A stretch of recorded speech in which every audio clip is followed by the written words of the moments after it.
Om Swastiastu.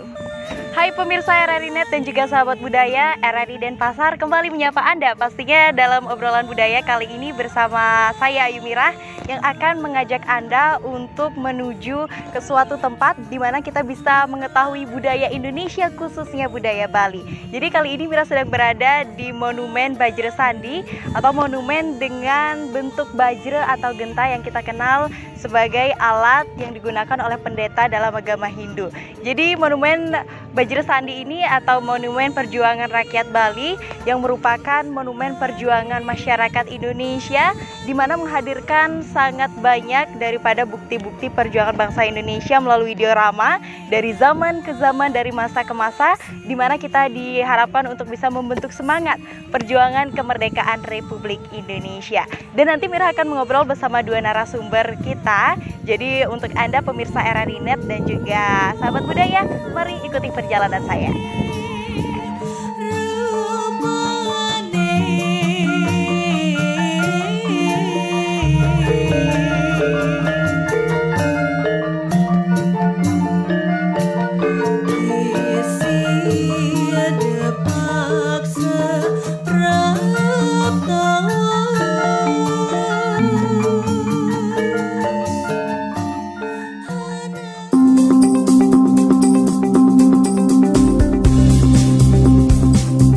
RRI Net, informasi, budaya, dan global. RRI Net, radio visual.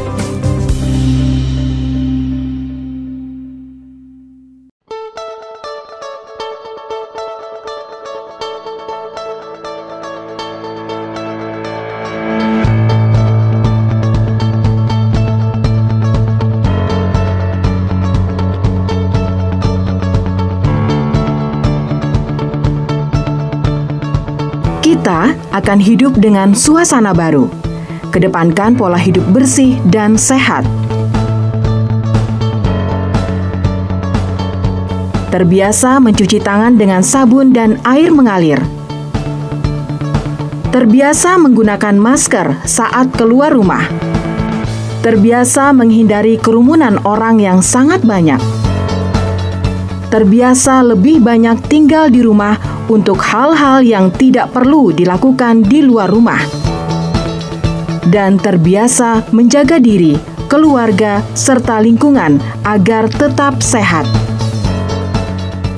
Indonesia, Tatanan Kehidupan Baru, RRI Denpasar.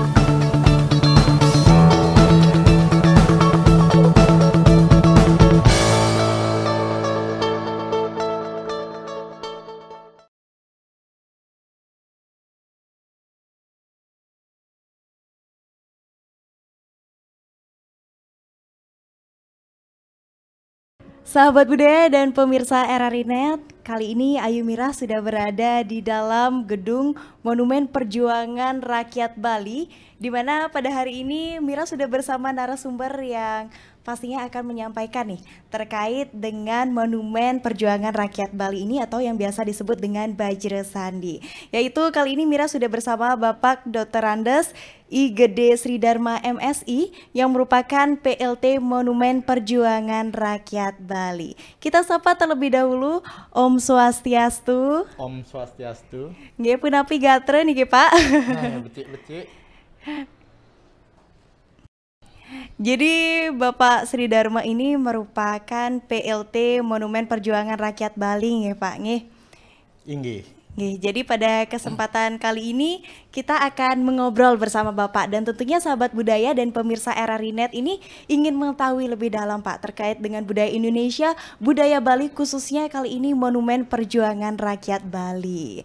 Nah Pak, jadi adanya Monumen Perjuangan Rakyat Bali ini tentunya ada sejarahnya Pak ya, ada artinya kilas balik dari sebenarnya apa sih yang membuat dibangunnya gedung yang sangat luar biasa ini Pak? Boleh diceritakan dulu untuk sahabat budaya kita dan juga pemirsa RRI Net yang sedang menyaksikan pada kali ini. Terima kasih. Om Swastiastu. Om Swastiastu. Wassalamualaikum warahmatullahi wabarakatuh. Salam sejahtera untuk kita semua. Rahayu. Perlu saya informasikan seperti apa yang disampaikan oleh Dek Mira bahwa Monumen Perjuangan Rakyat Bali didirikan pasti ada sejarahnya. Ya. Sebelum kita lanjut mengenai sejarah berdirinya Monumen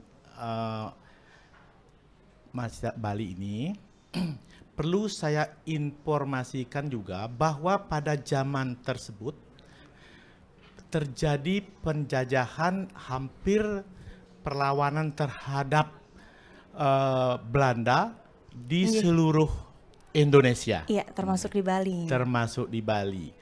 Nah, perjuangan tersebut adalah pada intinya untuk mengusir penjajahan Belanda, tetapi sangat susah untuk diusir karena Belanda memiliki suatu politik divide et impera-nya, politik memecah belah. Nah, dengan demikian di Bali juga terjadi peristiwa tersebut, artinya basis perjuangan masyarakat Bali terhadap penjajah yang masuk ke Bali. Hal ini dapat dibuktikan perlawanan tersebut diantaranya ada perang Jagerage, sudah itu ada perang Banjar, ada perang Kusambe, Puputan Klungkung, Puputan Badung, termasuk juga perang Puput Margerane.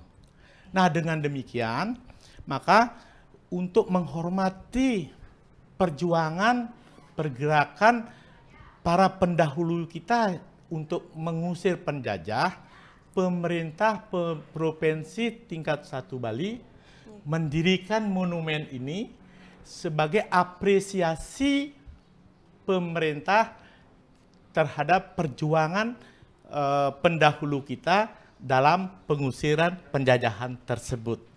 Nah, dengan berdirinya ini, dengan harapan generasi muda kita dapat mengetahui patriotik yang telah dilakukan oleh pendahulu kita, sehingga mereka mencintai perjuangan, nilai-nilai yang telah dilakukan di dalam perjuangan tersebut, terutamanya di dalam untuk mewujudkan dan mempertahankan negara NKRI ini. Oke, berarti memang pada dasarnya bagaimana kita itu melihat perjuangan dari bangsa kita sendiri ya melalui monumen ini Pak ya. Patut ya. Oke, luar biasa. Jadi bangunan ini berbentuk bajra Pak, dan pastinya dalam proses pembuatan gedung ini juga ini artinya tidak dilakukan sekedar ya Pak ya, perlu proses, ada maknanya juga yang tersendiri. Nah, kami ini ingin mengetahui juga Pak, sebenarnya siapa sajakah sosok-sosok yang akhirnya membangun daripada Monumen Bajra Sandi atau Monumen Perjuangan Rakyat Bali ini Pak? Secara sekilas dapat kami sampaikan bahwa yang menjadi daisen, artinya perancang daripada Monumen Perjuangan Rakyat Bali pada saat itu adalah salah satu generasi muda Bali yang dengan nama Ide Bagus Gede Yadnya. Mereka pun pada saat membuat rancangan ini melalui suatu proses sayembara dan beliau mendapatkan juara 1. Waktu itu kalau nggak salah merupakan mahasiswa Pak ya? Ya betul, mahasiswa arsitek UNUD. Wow, berarti dari sana sudah terlihat ya Pak bagaimana generasi muda juga mengambil peran penting nih dalam pembangunan Bajra Sandi atau monumen ini Pak ya? Ya, benar sekali. Iya, kemudian setelah dari sayembara ini setelah dilakukan dan juga terpilihnya ide bagus Niki, nah bagaimana nih ke prosesnya lagi Pak? Nah, dengan demikian berproseslah dia semua sehingga peletakan batu pertama untuk pembangunan monumen Bajrasandi ini dilakukan pada tahun 1988.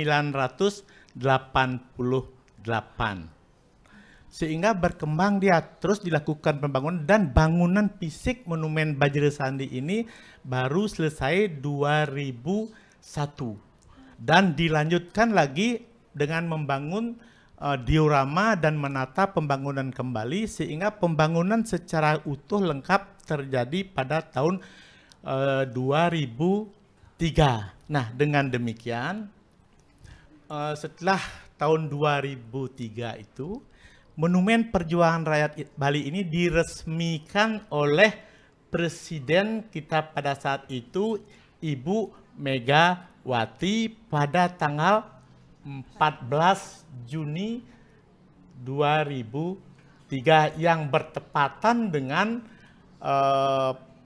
pembukaan Pesta Kesenian Bali yang ke-25. Berarti pada saat itu sudah langsung ya Ibu Presiden pada saat 2003 itu yang menjabat adalah Ibu Megawati yang meresmikan. Kemudian dari peresmian yang dilakukan juga berbarengan dengan Pesta Kesenian Bali. Apakah dari Pesta Kesenian Bali ini ada kaitannya juga Pak terhadap adanya Bajrasandi ini? Betul juga, Dek. Seperti apa yang telah sampaikan bahwa pendirian monumen Bajrasandi ini juga salah satu diantaranya di dalam rangka untuk pelestarian nilai-nilai budaya masyarakat Bali nanti yang tercermin di dioramanya. Oke, berarti dari diorama-diorama ini sendiri peran-peran dari seniman Bali ini juga hadir Pak ya untuk yang namanya mengisi daripada diorama-diorama ataupun ornamen-ornamen yang ada kali ini di Monumen Perjuangan Niki. Iya, benar, Dik. Oke, berarti kalau misalnya dari 2003 hingga saat ini Pak, ada perubahan atau tidak Pak dari seisi gedung Niki? Pada prinsipnya secara total tidak ada perubahan, tetapi tetap kita di sini melakukan suatu penataan dan pemeliharaan terhadap gedung ini, termasuk juga penataan terhadap taman-taman dan kebun yang ada di sekitar monumen Bajrasandi ini. Oke, menarik ya. Artinya meskipun tetap sejak terdahulu karena memang dijaga Pak ya, tapi juga dirawat. Artinya supaya memang generasi-generasi ke depannya masih bisa terus menikmati Pak ya. Dan yang menarik memang sahabat budaya dan juga pemirsa RRI Net, di sekitar Monumen Bajrasandi ini itu umum sekali untuk bisa dinikmati oleh masyarakat umum ya, seperti untuk melakukan olahraga di setiap harinya. Dan kami juga ingin tahu bahwasannya di dalam gedung ini ada kolam Pak. Sebenarnya ada nggak sih makna tertentu dari kolam yang memang benar ada di tengah-tengah Bajrasandi ini Ki? Betul sekali. Mungkin sebelum kita bercerita masalah kolam yang ada, mungkin perlu kita disampaikan juga tentang filosofi pembangunan Bajrasandi ini. Nah, secara umum dapat dilihat berdiri megah monumen Bajrasandi dari ini. jauh sudah terlihat di jalan. Betul, bahwa secara filosofi itu melambangkan melambangkan Gentang. Menambangkan Lingga Yoni. Okay, Lingga Yoni itu adalah merupakan lambang dari kesuburan dari menurut persib masyarakat Bali. Jadi Lingga Yoni ini memiliki makna memang Pak. Betul, ya. Kemudian dari ornamen-ornamen yang lain sebelum kita membahas kolam ya, karena memang tertarik sekali Mira dengan membahas kolam ini. Nah, jadi informasi yang Mira dapatkan terkait dengan monumen-monumen yang ada, terkait arsitekturnya sangat berkaitan dengan perjuangan rakyat Indonesia dalam meraih kemerdekaan. Nah, seperti apa sajakah Pak yang ada, boleh diceritakan juga untuk sahabat budaya dan pemirsa RRI Net? Seperti tadi, di samping juga sangat terkait dengan perjuangan masyarakat Indonesia, di sini juga penuh mengandung dengan filosofi dan makna daripada pembangunan monumen rakyat Bali ini. Di samping juga seperti tadi ada bentuk bangun seperti itu, dan monumen ini juga memang sudah dibentuk seperti itu, termasuk semua memiliki makna. Contohnya, kalau kita masuk tangga. Iya, yang pertama kita akan naik tangga dulu. Monumen itu berjumlah 17. Oke, 17 anak Ya. tangga. Sedangkan pilar penunjang berdirinya monumen ini yang bisa dilihat nanti di kolam itu, ya. ya, jumlahnya 8. Baik. Sedangkan tinggi dari monumen ini adalah 45. Berarti Meter. kita bisa. Oke, sudah langsung terbayang ya Iya. Pak ya, bahwasannya 17 Agustus 1945 langsung tergambarkan dari adanya gedung niki Pak ya. Betul, ya. Kemudian hal lainnya Pak, yang mungkin ada di sekitaran Monumen Bajra Sandi ini juga ada kolam juga di luarnya. Kemudian ada pintu-pintu yang dibuat jar-jar 3 hingga baru masuk gedung. Nah, bagaimana itu Pak pemaknaannya? Nah, seperti kita ketahui bahwa dalam pembangunan monumen ini terbagi dari 3 tri mandala. Oke, Trimandala. Artinya ada mandala yang terluar, nista mandala, Nggih. madya mandala, dan utama mandala. Oke, yang dipisahkan dengan masing-masing Ya, pintu. betul, itu yang memisahkan dengan pintu. Pada nista mandala itu bagian luar. Nggih. Sedangkan pada bagian madya mandala itu di bagian tengah yang ada tempat-tempat, di setiap pojok ada bangunan-bangunan itu. Iya. Sedangkan bagian utama mandala ini mulai dari kolam yang mengelilingi bangunan ini. Oke. Gitu. Hingga di dalam sini Pak ya. Ya. Kemudian dari kolamnya itu bermakna apa Pak dari di luar? Sekarang dibagi lagi menjadi trihangga dulu. Oh, Ya. ada bagiannya Iya, lagi iya. ya. Ada istilahnya nistaning utama. Ini dia termasuk nistaning utama. Madyaning utama, nanti di diorama itu, Baik. dan utamaning utama. Nah, pada saat di madyaning utama ini terdapatlah kolam. Nah, kolam itu melambangkan suatu filosofi yang sangat tinggi bagi kita beragama Hindu. Mengapa Baik. demikian? Kolam itu adalah merupakan suatu kolam pemutaran Mandaragiri. Itu sesuai dengan filsafat sastra Hindu Mahabharata yang pertama. Baik. Di sana mengisahkan bahwa terjadi suatu pemutaran Mandaragiri yang dilakukan oleh para dewa Nggih. dan para detya. Seperti kita ketahui, untuk melakukan pemutaran Mandaragiri itu tidak bisa dilakukan oleh satu orang dan Iya, dua. benar. Maka dengan demikian dalam filsafat itu mengerahkan dewa dan aditya. Artinya dengan demikian maka bisa akan memutar kolam susu itu untuk mencari tirta sanjiwani gitu. Nah, dalam kekatnya yang perlu kita sampaikan di sini dalam filosofis itu bahwa kita masyarakat Bali terutamanya dan masyarakat umum di dalam melakukan suatu kegiatan yang kita laksanakan apapun bentuknya harus itu bersama, gotong royong, bahu membahu, dan saling bergandeng tangan untuk dapat tercapainya tujuan yang kita inginkan bersama. Berarti konsep bergotong royong yang dihadirkan Betul, ya Pak ya. ya dalam artinya. Nah, kemudian selain konsep bergotong royong tersebut, dari bagian paling bawah atau lantai paling bawah ya, kita itu bisa menyaksikan kolam sebelum akan melihat tangga yang memang sudah berdiri sangat kokoh gitu Pak ya, dengan 8 pilarnya. Nah, dari tangga tersebut sebenarnya ada makna tertentu atau tidak Pak dari posisinya yang memutar seperti itu? Iya, karena monumen ini diputar oleh kolam. Artinya Baik. memiliki suatu makna bahwa memang begitu, intinya bahwa ada antara gunung dan mendara dan gunung dan lautan yang di sini disimbolkan oleh kolam tersebut. Baik, jadi memang maknanya sangat erat Pak ya, berkaitan dengan agama Hindu khususnya masyarakat di Bali dan juga Gunung Agung ya Pak ya, dan lautan. Nah, kemudian dari tangganya itu berkokoh berdiri dengan 8 pilar dan kita bisa menuju ke lantai 2 melalui tangga tersebut Pak ya. Jadi kalau misalnya di lantai 2 sendiri ada diorama. Jadi kalau misalnya kenapa nih dioramanya ada di lantai kedua, kenapa tidak di lantai pertama Pak? Karena begini, memang sudah dibikin suatu konstruksi seperti itu karena pada lantai ini, dasar ini, maksudnya di Nistaning Utama Manggala, di sini ada beberapa tempat yang memang bisa dipergunakan untuk fasilitas umum juga. Nah, seperti ada perkantoran, ada pameran tetap, pameran foto pejuang, ada toiletnya, dan ada ruangan rapatnya. Oke, berarti fasilitasnya cukup lengkap Pak ya.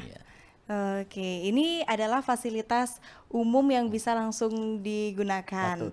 Kemudian di lantai kedua itu diorama. Berarti memang khusus mengkisahkan terkait dengan perjuangan dari prasejarah Pak ya, seingat saya ya Pak ya. Jadi udah belajar sahabat kreatif karena memang kita wajib untuk tahu dan untuk memahami dan kali ini Mira akan lihat langsung.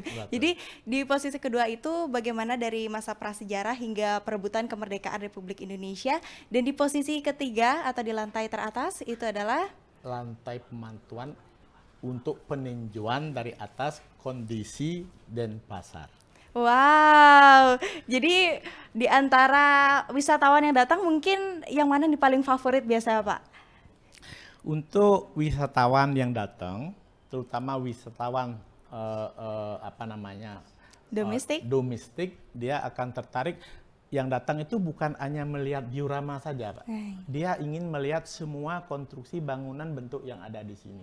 Karena apa? Seperti apa yang telah Tiang sampaikan tadi, ini adalah memiliki suatu makna filosofi yang mungkin orang belum banyak yang tahu. Mungkin dalam kesempatan ini juga perlu diinformasikan kepada generasi muda, sehingga mereka tahu apa yang ada di monumen ini, sehingga mereka mau datang berkunjung-kunjung dan bisa menjadi dalam sanubarinya, artinya paham terhadap perjuangan terutama sejarah yang ada pada masyarakat Bali. Iya, benar sekali, karena memang sejarah-sejarahnya budaya itu sangat berkaitan dengan kehidupannya ya. Dari masa lalu, kalau tidak ada masa lalu, tidak ada masa sekarang ya. Jadi bersyukurlah.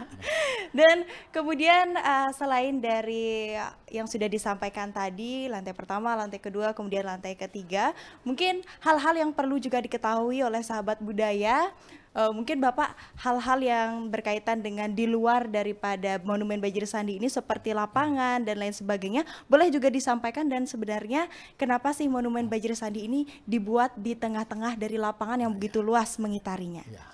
Monumen ini berada pada lapangan Civic Center Denpasar. Untuk luas lapangannya di lapangan Niti Mandala Renon ini seluas 13 hektar,8. Sedangkan monumen ini didirikan dengan 70 kali 70 meter persegi. Nah, sehingga semua ini memberikan suatu kontribusi dengan harapan masyarakat berkunjung ke sini, di samping dia menikmati lapangan yang ada untuk berolahraga, untuk mencari kesehatan, bisa menikmati apa yang ada di Monumen Perjuangan Rakyat Bali ini, terutama di dioramanya tersebut. Fasilitasnya sangat lengkap ya Pak, mulai dari lapangan basket, lapangan voli, lapangan sepak bola, jadi kurang lebih ada banyak sekali lapangan yang bisa untuk dipergunakan, yang difasilitasi oleh pemerintah Provinsi Bali pastinya Pak. Nah, kali ini dari pengelolaan, pastinya dari apapun yang ada di sini itu tetap terjaga hingga saat ini karena dikelola dengan baik. Dari manakah yang mengelola kali ini Pak? Perlu kami sampaikan di sini sebelum kita membicarakan masalah pengelolaan, bahwa Monumen Perjuangan Rakyat Bali ini berada di bawah Dinas Kebudayaan Provinsi Bali. Sekedar informasi bahwa Dinas Kebudayaan Provinsi Bali memiliki 3 UPT. UPT Museum Bali, UPT Taman Baik. Budaya, dan UPT Monumen Perjuangan Rakyat Rakyat Bali. Nah, perlu kami informasikan juga bahwa di dalam suatu pengelolaan pelaksanaan Monumen Perjuangan Rakyat Bali ini, kami berpedoman kepada Perda nomor 11 tahun 2006 tentang perubahan atas Perda nomor 3 tahun 2011 tentang distribusi jasa usaha tiket masuk ke MPRB. Artinya setiap pengunjung yang datang berkunjung ke MPRB, dia dikenakan tiket sesuai dengan Perda tersebut. Baik. Perlu juga kami informasikan bahwa tiket tersebut adalah sudah bersifat e-tiket. Oh, oke, elektronik Pak Ya. ya. Sudah menyesuaikan. Mungkin supaya generasi muda atau siapa masyarakat yang ingin berkunjung ke Monumen Perjuangan Rakyat Bali, Inggih. perlu kami informasikan berapa harga tiket. Iya, betul. Besok satu keluarga ke sini gitu ya, Iya, Pak ya. betul. Cukup gak kira-kira uangnya? Betul, Dek, betul ya. Nah, dengan demikian, untuk tamu mancanegara dewasa, Nggih. harga tiketnya Rp50.000. Untuk tamu mancanegara anak-anak, harga tiketnya Rp25.000. Sedangkan tamu Nusantara dewasa, harga tiketnya Rp25.000. Anak-anak Rp10.000. Mahasiswa Rp5.000. Tentang pelajar Rp2.000. Tetapi di samping itu juga di sini kami menyediakan, artinya memfasilitasi apabila ada masyarakat yang ingin prawedding. Baik. Untuk biaya prawedding tersebut untuk mancanegara 1 juta dan untuk Nusantara Rp500.000. Baik. Berarti di gedung ini tidak hanya bisa berkunjung tapi bisa berfoto ria pastinya ya. Zaman sekarang kalau nggak berfoto nggak puas. Dan untuk harganya pun sangat terjangkau, apalagi sangat bersahabat juga untuk pelajar dan mahasiswa karena memang disinilah perannya Pak ya. Kita sebagai generasi muda untuk bisa belajar di sini. Dan juga dari prewedding ini cukup ramai ya setahu saya Pak ya, karena foto-fotonya yang diposting begitu banyak. Dan terakhir nih Pak, di masa pandemi COVID-19, nah seperti apa sih kali ini pengelolaan dari Monumen Perjuangan Rakyat Bali ini sehingga aman nih untuk dikunjungi oleh wisatawan, siapa tahu juga sahabat budaya besok yang dari seluruh Indonesia akan lancong ke sini. Jadi bagaimana Pak fasilitasnya yang sudah ada? Pada intinya kami sangat berharap menghimbau dan menginformasikan lewat pengeras suara yang kami miliki bahwa setiap pengunjung yang ada yang mau datang ke Monumen Perjuangan Rakyat Bali harus mentaati sesuai dengan protap kesehatan Ya, tersebut. protokol Ya. kesehatan. Nah, seperti kita ketahui juga dewasa ini pada saat ini juga di lapangan Ih. Renon ini masih belum terbuka untuk umum. Makanya kita bisa lihat bahwa masih dipasangi garis itu. Tetapi untuk pengunjung sepanjang mematuhi aturan, artinya kami akan sesuai dengan ketentuan yang berlaku. Iya, berarti siap ya Pak menyambut wisatawan tentunya dengan protokol kesehatan. Dan untuk pengawasannya pun untuk terus dilakukan Pak ya oleh pihak-pihak terkait Pak ya. Iya. Baiklah, berarti aman ya sahabat kreatif. Dan terakhir, mungkin 1 menit terakhir Bapak boleh menyampaikan kepada sahabat budaya, kepada pemirsa RRI.net terkait dengan closing statement Bapak selaku Bapak yang menaungi dari Monumen Perjuangan Rakyat Bali ini. Silahkan Pak. Terima kasih. Kami berharap di sini, artinya masyarakat yang ada terutama generasi muda, untuk apabila datang ke Monumen Perjuangan Rakyat Bali, tetap artinya melakukan sesuai dengan protap kesehatan tersebut. Tetapi kami dengan batas tertentu membuka. Mari kita datang generasi muda dengan harapan saya semoga COVID ini cepat berlalu. Ya. Astengkara. Semoga COVID ini cepat berlalu dan kita bisa buka dengan sepenuhnya.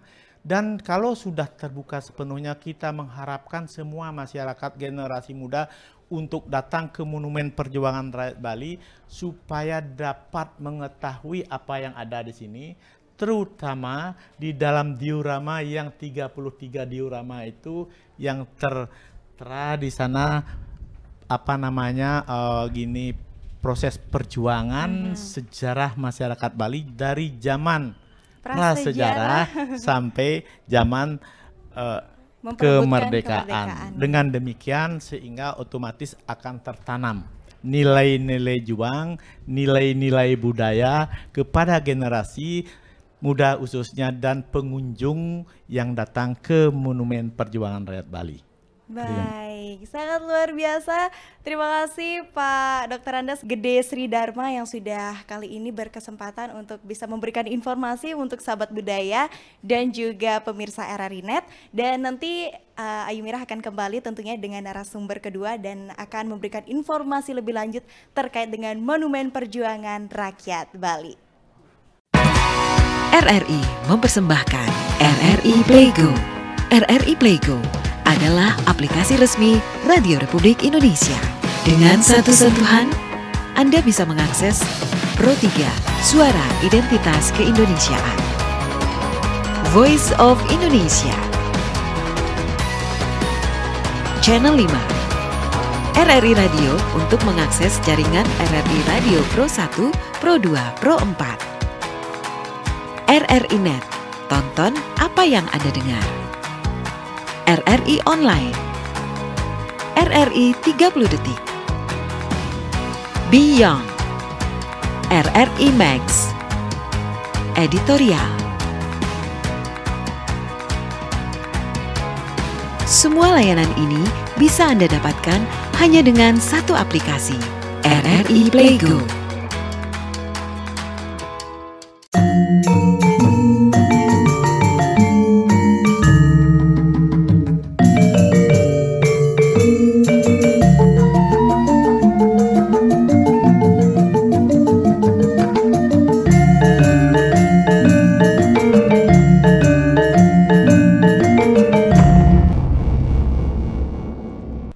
Sahabat budaya dan pemirsa RRI.net, Anda masih menyaksikan obrolan budaya RRI Denpasar pastinya bersama saya Yumira. Setelah tadi kita sudah mengobrol bersama Dr. Andes Gede Sri Dharma MSI, kali ini Mira sudah bersama narasumber yang kedua. Jadi kali ini di narasumber kedua ini kita akan lebih membahas detail terkait dengan diorama dan juga objek-objek yang menjadi tempat edukasi, menjadi media edukasi untuk masyarakat yang berkunjung ke Monumen Perjuangan Rakyat Bali. Jadi kali ini Mira sudah bersama dengan Bapak Nyoman Subawe selaku staf informasi masyarakat UPTD Monumen Perjuangan Rakyat Bali. Om Swastiastu Pak Nyoman. Om Swastiastu Dek Mira. Iya. Jadi Astengkara sehat pasti kabarnya Pak ya, luar biasa. Pastinya sehat sekali. Dalam kesempatan hari ini kita kedatangan host Dek Mira begitu. Enggak. Jadi dalam obrolan budaya kali ini Pak, tadi sudah ngobrol juga bersama Pak Sri Dharma ya, terkait dengan pembangunan, kemudian sejarahnya juga sebelumnya. Kali ini kita akan membahas detail terkait dengan diorama yang ada. Baik, terima kasih. Sebelum saya lanjut, saya menyampaikan selamat sahabat budaya dan RRI.net yang saya hormati dan yang saya banggakan. Kami berada di Monumen Perjuangan Rakyat Bali yang sering disebut oleh masyarakat umum yaitu Bajro Sandi. Tadi setelah sudah disampaikan oleh Bapak PLT UPTD Monumen Perjuangan Rakyat Bali, di session yang kedua di sini sesuai dengan pertanyaan Adik Mira tadi, yaitu terkait dengan diorama.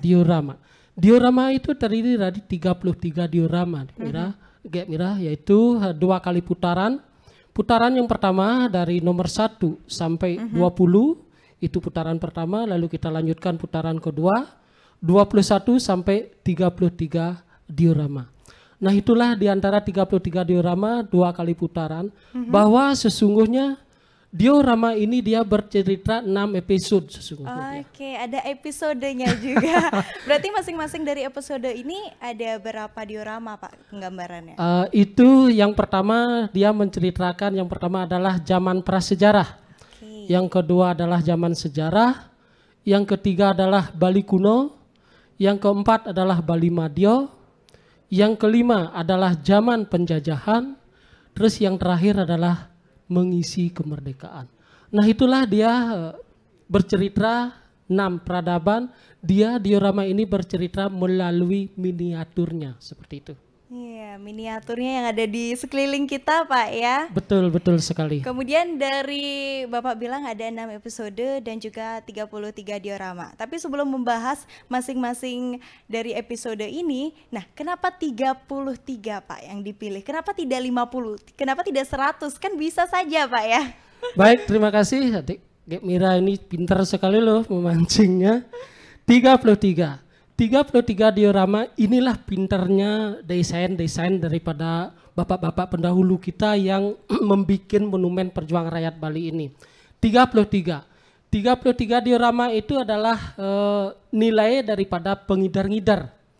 Dalam bahasa Balinya pengidar-ngidar itu yang saya sebut di utara nilainya adalah 4, yang timur nilainya 5, yang selatan nilainya 9, yang barat nilainya 7, yang di tengah-tengah nilainya 8.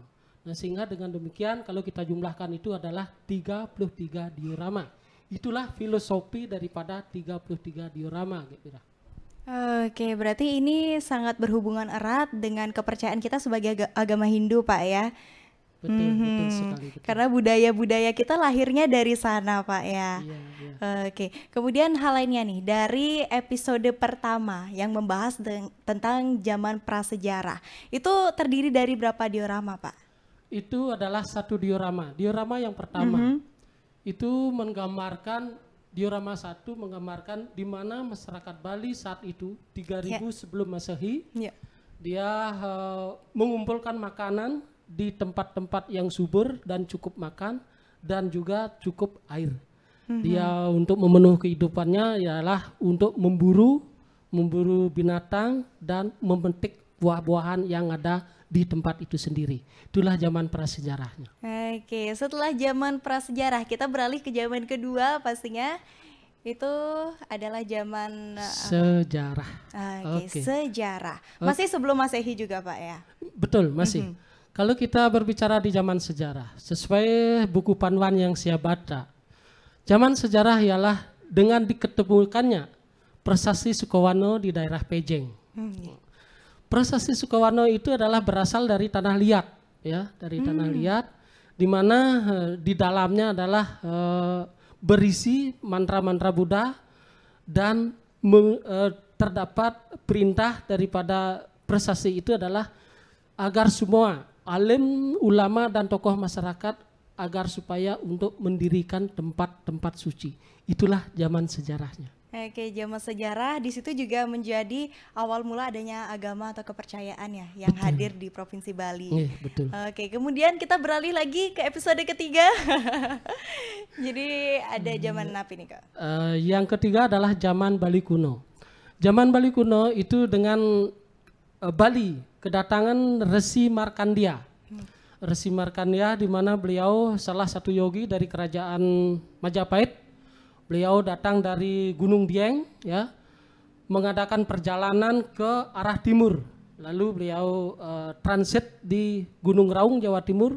Ya, di sana beliau mengadakan tapo brata semadi juga di sana dengan pengikutnya adalah 800 orang. Nah, lalu di sana beliau pengikutnya ada yang sakit dan meninggal, pada akhirnya masih tinggal 400 orang. Dengan pengikut beliau 400 orang itu beliau berpikir, Resi Markandia berpikir lagi untuk balik ke Gunung Dieng untuk mendapat wahyu yang kedua kalinya. Akhirnya ekspedisi beliau yang kedua sampailah beliau di Tegalalang, ya, Tegalalang dengan membawa sapi putih yang disebut dengan lembu, ya. Dan pengikutnya 400 orang sampai di Toh Langkir yang namanya Gunung Agung sekarang.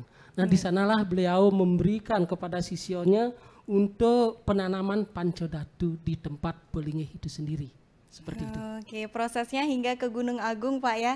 Betul. Jadi kalau misalnya sahabat budaya tadi juga sudah mendengarkan di narasumber kita yang pertama, di mana adanya Gunung Agung ini sangat erat kaitannya dengan bangunan yang kini berdiri kokoh ini Pak. Betul sekali, betul ya. Oke, kita kini menuju ke episode keempat. Nah, ada apa lagi nih Pak setelah sampai di Gunung Agung? Oke, nah sekarang di Bali Madio ya, di Bali Madio, di mana tertera di sana di diorama yang saya ceritakan ya, di mana Bali kedatangan Empu Kuturan, Empu Kuturan pada abad ke-11. Nah, Bali saat itu tidak memiliki agama atau belum mengenal agama. Bali di abad ke-11 itu masih terdiri dari 9 sekte. Nah, dengan kedatangan beliau, Empu Kuturan, beliau mengajarkan paham pemujaan Trimurti, baik di tingkat keluarga maupun di tingkat pekraman desa masing-masing. Ya, Trimurti.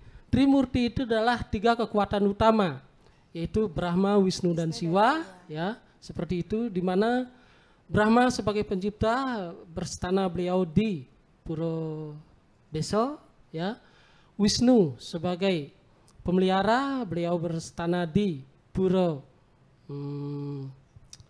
Pusah, dan Dewa Siwa sebagai pemelihara pelebur Ya, beliau berstana di Puro Dalem atau Prajapati. Nah, itulah dia.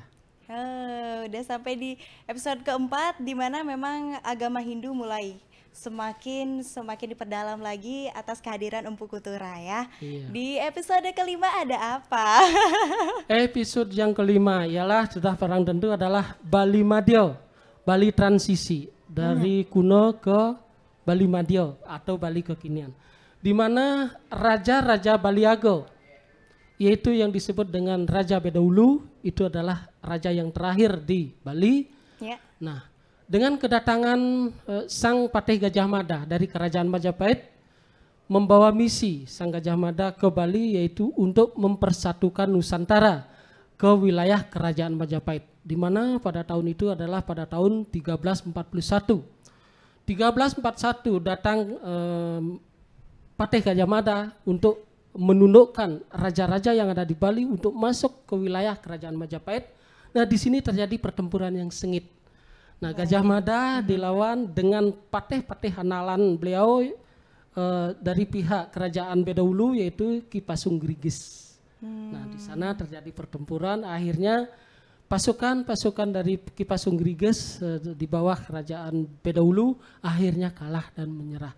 Nah, di sanalah terjadi transisi, di mana kerajaan-kerajaan yang ada di Bali masuk ke wilayah Kerajaan Majapahit.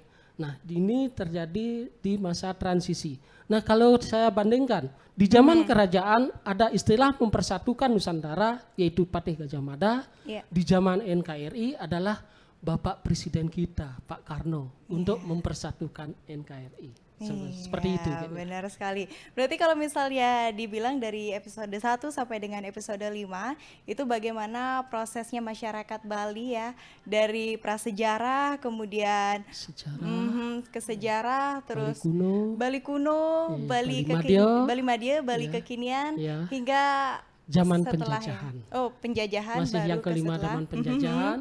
Yang keenam adalah mengisi kemerdekaan. Oke, mengisi kemerdekaan. Jadi menarik ya, kita dengar storytelling ya, sahabat budaya.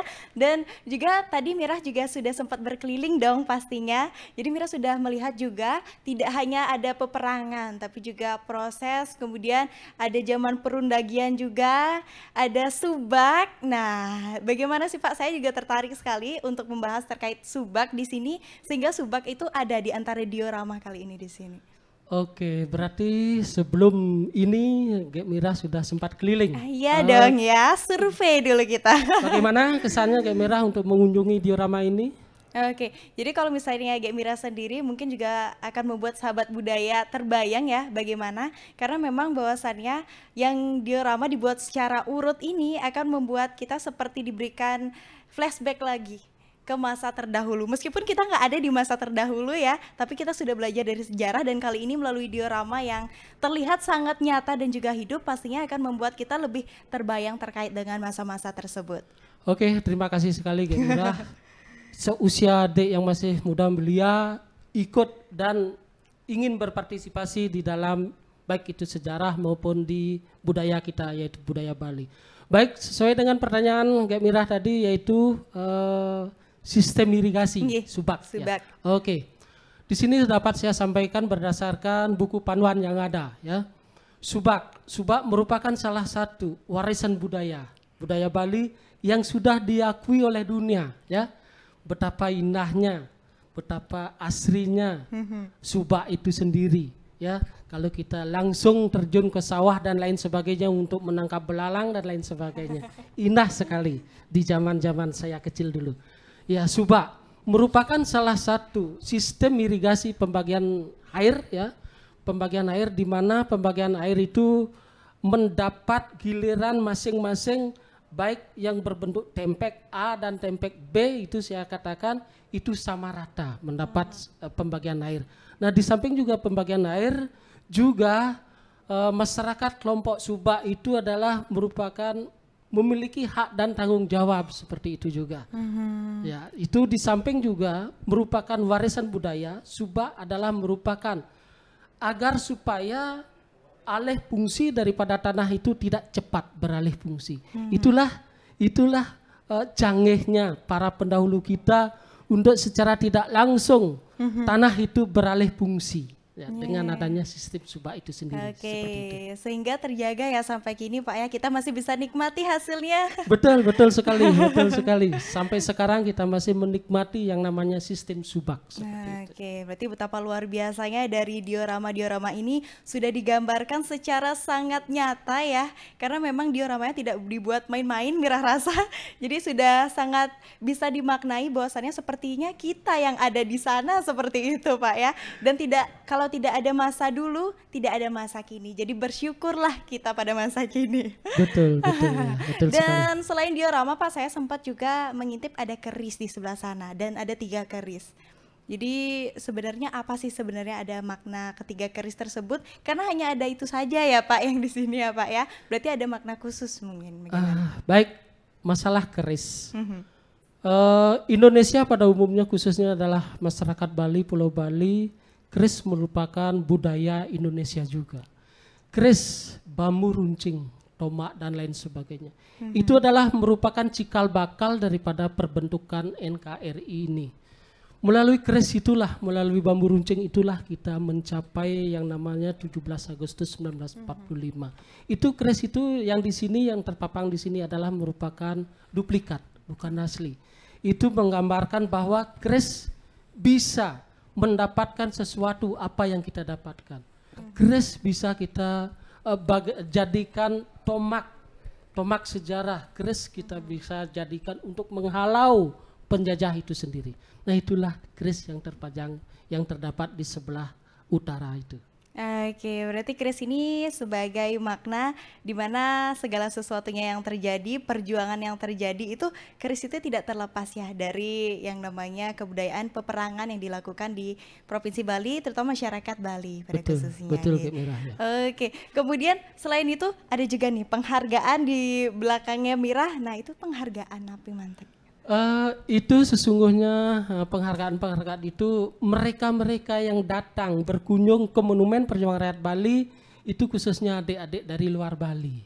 Dia berkunjung ke sini lebih daripada 1 kali, dan rutinitas guru-gurunya datang ke sini setiap tahun pasti mengagendakan ke Monumen Perjuangan Rakyat Bali. Karena satu, di samping aksesnya mudah, tempatnya adalah civic centernya Provinsi Bali, ya, civic centernya juga sebagai lokomotif daripada ikon daripada Kota Denpasar, seperti itu. Nah, disinilah kedatangan mereka ke sini menyampaikan ucapan terima kasih seperti itu.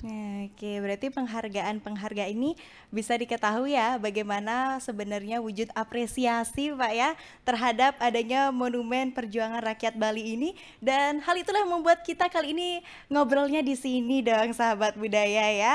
Dan kalau misalnya kita ingat kembali nih, Pak Nyoman ini merupakan staf informasi masyarakat. Biasanya nih sebelum pandemi berarti kira-kira berapa kali Pak keliling sini Pak? Tidak terhingga ya? Betul sekali Gek Mira. Kalau kita hitung pastinya kita sudah lupa ya, pastinya kita sudah lupa. Nah kalau di sini kita lihat secara langsung diorama ini berdiameter 2x3, sudah barang tentu tidak semua akan terakomodir. Artinya bisa kita memandu adik-adik kita yang datang dari luar Bali itu maksimal sampai 40 orang satu diorama itu. Seperti itu. Nah secara umum kadang-kadang saya sampaikan setelah dia observasi keliling di Monumen Perjuangan Rakyat Bali ini, dia lalu berkumpul di luar. Nah di sanalah saya beri pemahaman seperti apa sejarah berdirinya monumen ini, seperti itu. Oke, berarti Bapak ini sudah ahlinya sekali ya. Bukan ahli deh. Ahlinya untuk bertemu dengan rekan-rekan kita yang berkunjung ke sini. Artinya suatu kebetulan. Pekerjaan itu sesungguhnya semua pekerjaan saya adalah cintai seperti itu. Apapun itu bentuknya. Oke, luar biasa. Gimana sahabat budaya? Sharingnya sudah didengarkan dengan baik. Jadi Bapaknya sangat menyampaikan dengan lugas juga, jadi kita bisa memahami seperti storytelling. Kadang ya kalau kita di masa-masa sekolah memang masa-masa ketika kita diceritakan apalagi dengan gambar, kali ini dengan diorama, nah semakin membuat kita bisa ingat, bisa memaknai segala halnya yang kita lihat dan kita saksikan Pak ya. Nah dari ke-33 diorama, nah misalnya dari yang di sebelah Mira ini adalah perlawanan rakyat Banjar pada tahun 1868 Pak. Kenapa pada akhirnya diorama inilah yang terpajang di sini dari sekian rentetan acaranya atau perkara yang terjadi di perlawanan rakyat Banjar ini, kenapa nih diorama ini yang akhirnya diabadikan di sini? Baik, terima kasih Mira. Sedikit saya bercerita akhirnya ya, bercerita. Di mana episode yang kelima ini adalah zaman penjajahan ya. Zaman penjajahan mulai di diorama 16. Diorama 16 itu adalah di antara masyarakat Bali khususnya kerajaan Buleleng di bawah kendali ke Patih Jelantik ya. Di sana terjadi dua pertemuan antara kerajaan Buleleng dengan Sang Belanda. Nah, lalu di sana Sang Belanda ingin menghapus hak adat Tawan Karang. Tapi sebelumnya itu 1843 sudah ada perjanjian-perjanjian tapi tidak menemui hasil. Puncaknya 1846 di sana terjadi perjanjian untuk menghapus hak adat Tawan Karang. Hak adat Tawan Karang ialah barang siapa yang berlabuh berturut-turut 3 hari 3 malam di wilayah kerajaan itu sendiri, itu merupakan hak milik daripada kerajaan itu sendiri. Nah itu barangkali dari pihak Belanda merasa dirugikan. Itulah yang dituntut keras oleh Sang Belanda. Lalu peristiwa ini dilaporkan kepada Sang Raja yang berada di Klungkung. Karena kerajaan-kerajaan yang ada di Bali merupakan, Klungkung merupakan sesuwunan Bali dan Lombok. Nah lalu Patih Jelantik marah besar. Marah besar beliau di hadapan Sang Raja, surat dari Belanda itu dirobek di ujung kerisnya Patih Jelantik. Nah, lalu di sana marahlah Sang Belanda. Akhirnya pecahlah perang. Perang pada tahun 1848, Perang Jagorago. Itu di wilayah kerajaan Buleleng juga. 1849 itu terjadi Perang Kusamo. Perang Kusamo di sana diceritakan bahwa Perang Kusamo itu adalah mutlak kemenangan daripada rakyat Kusamo. Karena apa? Karena pagi-pagi benar jam 3 pagi pertahanan Sang Belanda diterobos oleh pasukan Kusamo. Lalu tujuannya adalah membunuh sang jenderal, yaitu terbunuhlah akhirnya Jenderal Mixel. Nah, di tangannya pasukan Kusamo. Akhirnya di sana terjadi kemenangan mutlak masyarakat Kusamo. Nah lalu sesuai dengan pertanyaan Kak Mira tadi, kenapa perlawanan rakyat Banjar dipasang di sini. Tadi sudah dipasang juga kan? Iya. Nah, perlawanan rakyat Banjar terdapat di wilayah kerajaan Buleleng. Ini memakai sistem parit ranjau, ya. Bukannya ranjau mesiu, melainkan sepanjang wilayah pertempuran itu dibikin parit oleh masyarakat perlawanan rakyat Banjar. Di bawahnya adalah sungai, kalau bahasa Bali sungai ya, bambu runcing itu yang kecil-kecil. Nah, itulah yang disebut dengan ranjau. Nah, lalu datanglah sang Belanda. Semua terperangkap di sana. Akhirnya peperangan pertama kita menangkan. Lalu peperangan kedua setelah terbuka kita kalah dengan peralatan persenjataan yang jauh berbeda seperti itu. Berarti ini bisa dikatakan adalah gambaran yang paling pas didapatkan pada masa itu sehingga akhirnya dibuatkan diorama seperti ini kali ini. Betul sekali, betul. Wow, luar biasa. Jadi begitu panjang ya cerita yang sudah disampaikan, dan pastinya kalau Anda sahabat budaya ingin berkunjung ke sini, itu akan bisa merasakan langsung bagaimana suasananya, kemudian bagaimana kita bisa memaknai hal-hal yang ada di sini. Baiklah, tidak terasa Pak, mungkin sebelum penutup Bapak bisa menyampaikan dulu closing statement sebagai Bapak yang ada di sini nih terhadap generasi muda, terhadap masyarakat Indonesia dan juga Bali khususnya untuk mencintai budaya yang ada. Baik, terima kasih. Secara pribadi saya dapat sampaikan di sini di dalam acara yang baik seperti ini ya. Khusus masyarakat Bali, marilah kita datang ke Monumen Perjuangan Rakyat Bali. Betapa tidak, betapa gigihnya pendahulu-pendahulu kita. Gubernur Bali, Profesor Dr. Ridho Bagusmantro almarhum, untuk mendirikan Monumen Perjuangan Rakyat Bali sebagai ucapan terima kasih kepada pendahulu-pendahulu kita. Di sini betul-betul Monumen Perjuangan Rakyat Bali ini adalah sebagai penghargaan yang luar biasa sesungguhnya dari pihak pemerintah. Semua terangkum di sini apa yang saya sampaikan tadi. Nah, sehingga dengan demikian saya secara pribadi, marilah kita belajar di Monumen Perjuangan Rakyat Bali. Di samping kita dapat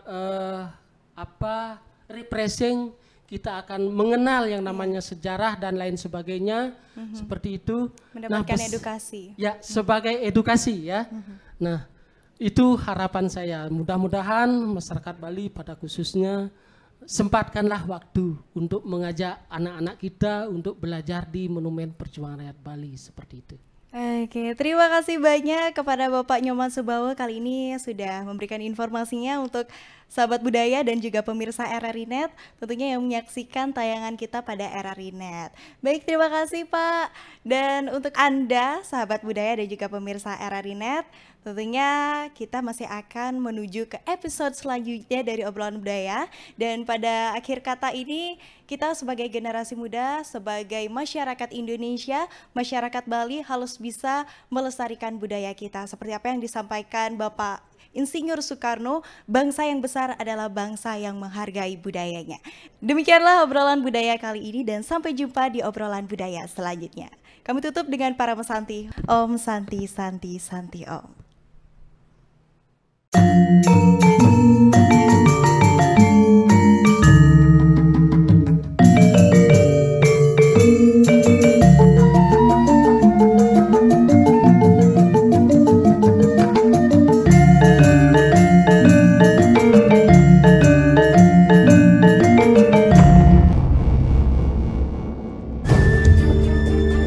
Indonesia termasuk dalam kawasan cincin api Pasifik atau lingkaran api Pasifik, Ring of Fire, yang sering mengalami gempa bumi dan letusan gunung berapi yang mengelilingi cekungan Samudra Pasifik. Sekitar 90% dari gempa bumi yang terjadi dan 81% dari gempa bumi terbesar terjadi di sepanjang cincin api ini. Selama ini yang menjadi perhatian adalah pasca terjadinya bencana. Namun bagaimana mendidik dan memberikan pemahaman kepada masyarakat secara konsisten agar mampu melakukan tindakan yang cepat dan benar apabila terjadi bencana kurang menjadi perhatian. Mengisi kekosongan informasi ini, RRI hadir dengan acara Kentongan yang memberikan informasi edukasi kepada masyarakat tentang bencana yang mungkin terjadi dan tindakan yang harus dilakukan di saat bencana terjadi. Kentongan hadir memandu Anda menghadapi bencana. Pesan ini disampaikan oleh Radio Republik Indonesia.